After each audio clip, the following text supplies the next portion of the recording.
அனைவருக்கும் வெற்றி தமிழ் பயிற்சி அகாடமியின் சார்பாக இனிய வணக்கம். இந்த ஷார்ட்ஸில் நம்ம 8th தமிழ் புக்கில் இருக்கக்கூடிய மிக முக்கியமான ஒரு பகுதிங்க.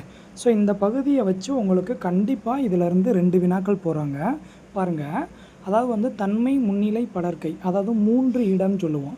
ஸோ மூவிடம். தன்மைனா நம்ம, முன்னிலைனா நமக்கு முன்னாடி இருக்கிறவங்க, படர்க்கை அப்படின்னா நம்ம இதிலேருந்து தூரத்தில் 3வது நபர்னு சொல்லுவோம்லங்க, அதுதான் படர்க்கை. ஸோ இதில் ஒருமை பன்மையில் நம்ம எப்படி பேசணுன்றதை நம்ம தெரிஞ்சுக்கிறணுங்க.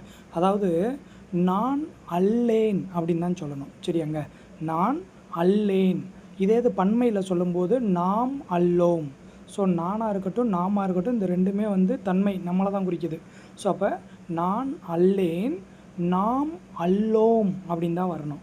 இதே இது முன்னிலை. முன்னிலையில் முன்னாடி இருக்கிறவங்க. ஸோ அதில் ஒரு நபர் மட்டும் இருந்தால் எப்படி சொல்லணும்? பன்மை, அதாவது பல பேர் இருந்தால் எப்படி சொல்லணும்னு பாருங்கள். ஒரு நபர் மட்டும் இருந்தால் நீ அல்லை, நீ இல்லைடா அப்படிலாம் சொல்லக்கூடாது, நீ அல்லை அப்படின்னு தான் சொல்லணும். அதே இது பன்மையில் நீவீர் அல்லீர் அப்படின்னு சொல்லணும். ரொம்ப ரொம்ப முக்கியமானதுங்க. ஸோ முன்னாடி இருக்கக்கூடியவங்கள ஒருமையில் நீ அல்லைன்னு சொல்லணும், பன்மையில் நீவீர் அல்லீர் அப்படின்னு சொல்லணும். இதே இது படற்கை, நமக்கு 3வது நபர். அவள் படற்கையில் ஆண்பாலா பெண்பாலா?